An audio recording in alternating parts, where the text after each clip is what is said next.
Thanks so much for being with us here on Atlanta News First Plus. I'm Joy Lim-Nakrin here with Tim Darnell, who is what I would consider a political expert, especially in the state of Georgia. And we're here, of course, to talk about the presidential primary here in Georgia. And you've written numerous articles. We're a really important state when it comes to the presidential race. It's not only here in Georgia, but Mississippi, Washington State, and Hawaii that it is presidential primary day. And many analysts say we're the reason, Georgia is the reason that former President Trump was ousted from the White House in 2020. So an important day today. Tim, why is it so important? Joy, as journalists, we have covered numerous campaigns, numerous protests, movements, political, social upheavals, things of that nature, and we've all heard the phrase that we're witnessing a moment in history. We're witnessing history. This is a moment in time, something that's never happened before. Today is a real deal. Today and in the early morning hours of tomorrow, Donald John Trump, 45th President of the United States, will have done something unprecedented in American political history. That being, he will have secured not one, not two, but 3 consecutive Republican presidential nominations. No other candidate in history from the Republican Party, other than the Democratic Party, has ever had more than 4. Franklin Delano Roosevelt holds the record for 4 consecutive Democratic nominations for president. That will never happen again. No other candidate on the Republican side has secured 3, much less 3 consecutive nominations. This is truly historic in American politics. And you're right, Georgia is the main reason that we're having this discussion today. If Donald Trump had won Georgia by just a few more thousand votes than Joe Biden did in 2020, we wouldn't be having this conversation that we're having today. We would not be covering the events that we're covering today, and it would all be null and void. As it is, what's going to happen this evening and in the early morning hours after Washington State and Hawaii have counted their Republican votes in their respective Republican presidential primaries, Donald Trump will in effect be the Republican nominee for president in 2024. Same with Joe Biden. Joe Biden will likely secure his second straight Democratic nomination for the White House. Obviously, he is the incumbent. And if that all comes to pass, and if nothing unforeseen happens between now and November 2024, we will see another historic general primary presidential election. Hasn't happened since 1956. In 1952, incumbent President Harry Truman decided not to seek a second full term on his own, setting up a wide open seat for the White House in 1952. Republican Dwight David Eisenhower, hero of World War II, was the Republican nominee. Adlai Stevenson, Democrat, was the Democratic nominee. Eisenhower goes on to win very handily in 1952. 1956, 4 years later, Eisenhower, the incumbent, You're such a historian. Well, I can talk on. No, keep going. I'm just impressed. I'm blown away that you remember all of the dates. Eisenhower wins the Republican nomination in 1956. Democrats win or nominate Adlai Stevenson again, setting up a back-to-back rematch between those 2 candidates. Looks like we're going to have the same situation in November, and Georgia is the key to it all. So, I mean, it's really incredible. So when we're talking about Mr. Trump, according to CBS News, he currently has 1,076 delegates in his pocket, 139 short of the 1,215 needed to secure his 3rd consecutive Republican White House nomination, as you mentioned.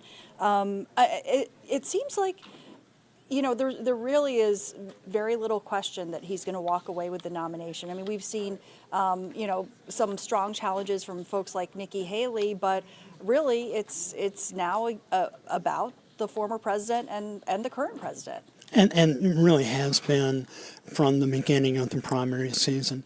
But a year ago, 2 years ago, who would have thought that a former president, a one-term president, ousted from office by the narrowest of margins, not impeached not once but twice, second time when he was already out of the Oval Office, never before happened in American history, facing more than 90 criminal indictments across the country from the federal and the state, local level here in Fulton County, in Manhattan, coming back and really withstanding every effort that the Democratic Party has made to keep him off the ballot, even going so far as to appeal his case directly to the U.S. Supreme Court, which ruled that one state, Colorado's attempts to keep him off the ballot was indeed illegal and unconstitutional.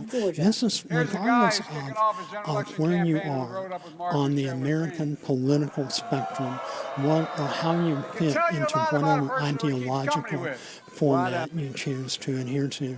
This is just an amazing political comeback story, setting up what would be obviously a hugely contested presidential election in just a few months. You know, Tim, I also want to ask you a little bit about kind of the divides here in the state of Georgia and along party lines, and sometimes I guess we would say among particular candidates, because we know that, you know, sometimes independent voters make or break an election for any particular candidate, and that is especially, you know, true in the case of Trump. At least it seems to have been historically, but you know, we did this breakdown, I believe, on our website, atlantanewsfirst.com, a map that essentially looks at the various parts of our state of Georgia and kind of how they voted historically, and maybe that's kind of an indicator in what we can expect today in terms of the breakdown. What can you say about that, Tim?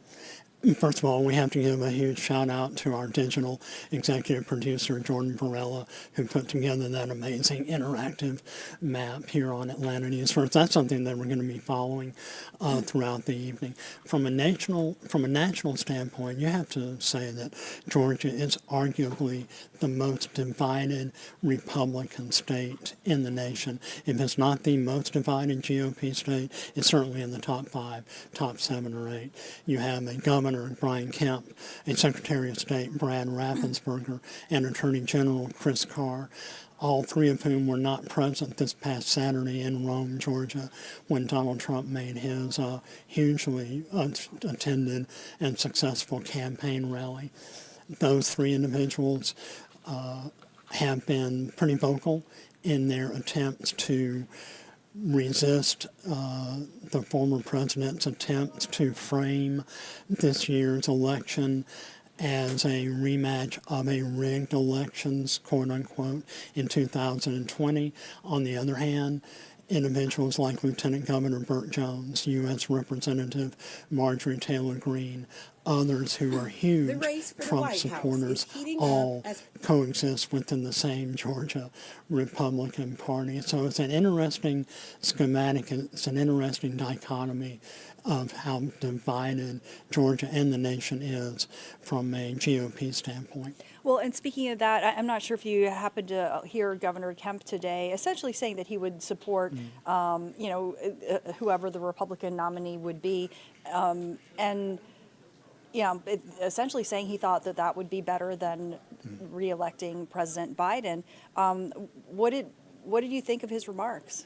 I think that's pretty much all that we're going to get from the governor in terms of supporting Donald Trump. As I said, he's been very vocal about the need for the GOP to turn the page on 2020 and stop going back to allegations that 2020 was stolen in Fulton County. It's been pretty widely proven that there were no substantial cases of election fraud, certainly not enough to turn the results of the 2020 election. Brian Kemp is arguably one of the most popular Republican governors, not only in the U.S., but also in Georgia. He's been tremendously successful. He's taking on more of a national leadership role within the Republican Party, so we'll see what his future holds after 2026 when his second term is over and he has the rest of his political career lying ahead of him. From Georgia's standpoint, we can look for some of the individuals who we just mentioned: Lieutenant Governor Burt Jones, Secretary of State Brad Raffensperger, Attorney General Chris Carr, all to throw their hats in the ring for Georgia's 2026 gubernatorial election, which is a wide open seat and is for all the marbles politically in Georgia in just less than 2 years. And just a reminder for our viewers, I mean, you touched on the more than 90 criminal indictments that the former president is facing. And of course, we're covering then the investigation, the prosecution of the former president here in Fulton County, but there's also the federal case stemming from, again, similar election interference is the allegations. And you mentioned the allegations of kind of, voter fraud, essentially. And just a reminder for our viewers that Rudy Giuliani was ordered to pay $148 million to Shay Moss and Ruby Freeman, to poll workers here in Georgia who were defamed. That's what a jury found, defamed in some of the allegations that we're discussing here. The mere fact that several of the 18 co-defendants that were indicted by Fulton County DA Bonnie Willis have already cut deals with the prosecution, including Michael Roman, or not Michael Roman, but several of the other 18 co-defendants, should tell you that the claims of election interference and election fraud are, again, just continually being pretty much widely disproven. There are still, I believe, 14 co-defendants still remaining in Bonnie Willis's historic, overarching indictment of the former president and his GOP allies in regards to 2020. We'll see how those cases progress. But as you said, Rudy Giuliani has already been ordered to pay several $100 million as a result of a defamation lawsuit. There's another dynamic that we haven't spoken about that we just touched on here in Fulton County. Will DA Bonnie Willis be allowed to continue her prosecution of the former president based on the allegations of misconduct regarding her now acknowledged romantic involvement with Special Prosecutor Nathan Wade? We are waiting now, and it could happen now, today, within an hour between now and end of day Friday, or even over the weekend or into next week, to see whether or not Fulton County Superior Court Judge Scott McAfee will disqualify Bonnie Willis from her investigation and indictment, or allow it to proceed, or simply reopen the case for more evidence. There's still just a lot of uncertainty here in Georgia and Fulton County, particularly in terms of the prosecution of the 45th President of the United States. Yeah, very much so. But obviously, it doesn't seem to be having an impact on the polls. I mean, very, very strong support for the former president, as well as for Mr. Biden, for the current president. But, it seems that folks who are supporters of the former president, Mr. Trump, are not deterred at all by these various accusations, by the criminal cases against him, and many would say it's actually kind of sort of bolstered his support. You can make that argument. I just saw a poll on thehill.com before we went on the air. Donald Trump still maintaining a lead over President Biden here in Georgia and nationally. As we mentioned at the top, he has, President Trump, former President Trump, has withstood every legal challenge, every political challenge that has been thrown at him. He has a very strong core group of supporters. But in a national political divided atmosphere, not only U.S. or nationwide, but also in Georgia, you have 45% who will vote for their candidate of choice, regardless of who it may be. 45% will vote for their candidate of choice, whoever that may be. The percentage in the middle, that's where the election is decided. We've seen very low turnout today across Georgia in the presidential primary. At my precinct before I came in Brookhaven, I was voter number 21 at 11 a.m. Wow. So turnout will be crucial, and I think that's the key thing to look for tonight. What will turnout be for among Republicans in this very divided GOP state for former President Donald Trump? He's going to win the nomination. He'll win Georgia's presidential primary by 7:30 p.m. I don't have any doubt it will be called. Yeah. Mississippi closes at 8 p.m. and Washington State and Hawaii. But how enthusiastic will his supporters be, and how many will come out to vote for him in today's presidential primary? Yeah, that is the question. Well, thank you so much, Tim Darnell, for sharing your analysis and your excellent writing on our website. Of course, I encourage everyone to check out atlantanewsfirst.com if you want to read more in depth about some of these topics that we're discussing. Also, my colleague Rebecca Schramm has spent a lot of today just out at the polling places, just kind of keeping track of voter turnout. Let's turn to her report. All right, so you can type this over to any open machine. Presidential primary elections in Georgia sometimes generate a lot of excitement and a steady stream of voters. This is not that primary. I wish I could have voted independent, but that was not an option. With it all but decided that President Joe Biden will be in a rematch with former President Donald Trump, there just hasn't been a lot of enthusiasm among voters. Some who are showing up aren't shy about telling us which party's ballot they chose and which candidate. Government needs to be cleaned up, and Donald Trump hopefully will do it. Who did you vote for? Biden.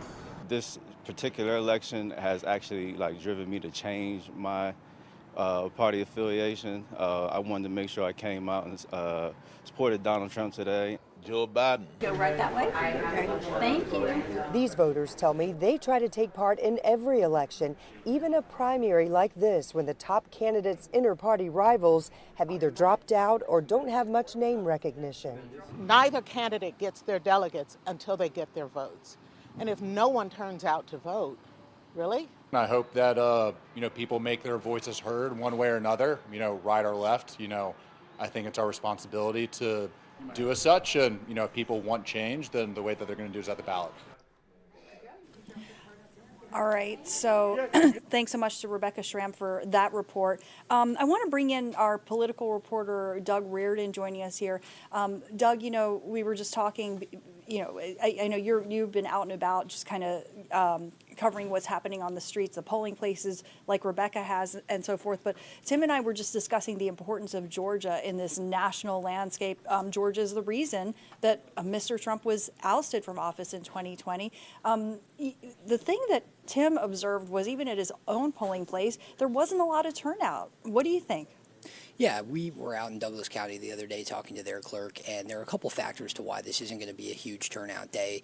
I think the first one is there's not really going to be any surprises, and for a lot of people, there aren't a whole lot of choices. In Georgia, a lot of people are just going to see that presidential preference contest on their ballot. They're going to see a number of names on the GOP side, so of course, people are going to have options, but they're really only going to see that one race. And the other thing, too, is keep in mind, for the last couple of years here in Georgia, and certainly the last couple of election cycles, we've had a few weeks of early voting before the actual day of election, and so a lot of people have taken advantage of that. We know in Douglas County, we were out there talking to their clerk yesterday. He said about 50% of their voters take advantage of the early turnout option, and so a lot of people have already cast their ballot.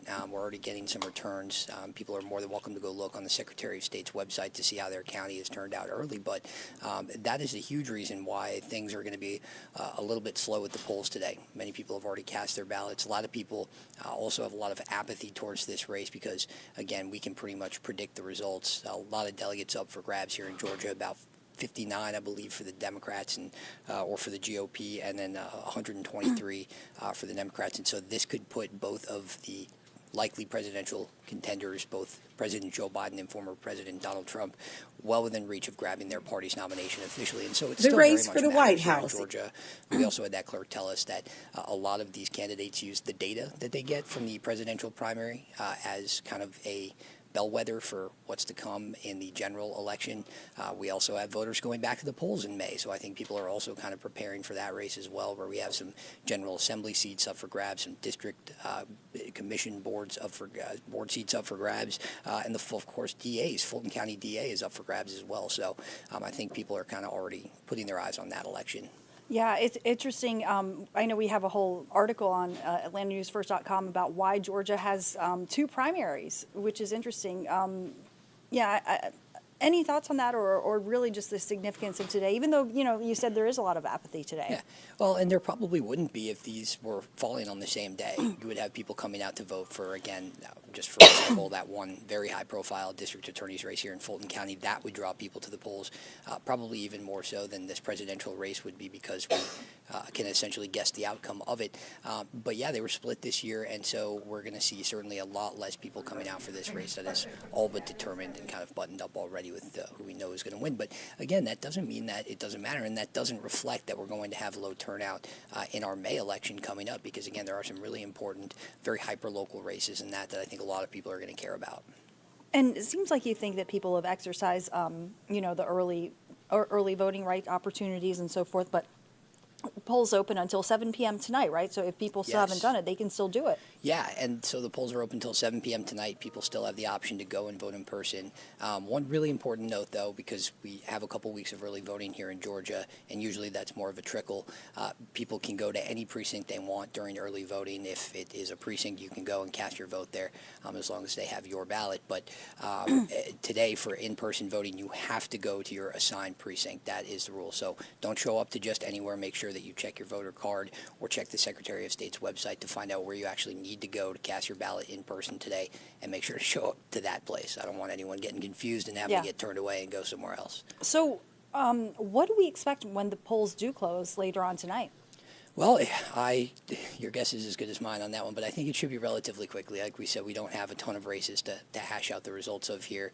With these electronic ballots, things move relatively quickly, and so I would hope and suspect that we would have some sort of resolution by the end of the night. Again, keep in mind, these two aren't running against each other. They're running against fellow candidates in their opposing parties. And by the way, people, again, I think we mentioned this already, but people will see the names of pretty much all of the Republican contenders on the Georgia ballot if they do choose to get that Republican ballot.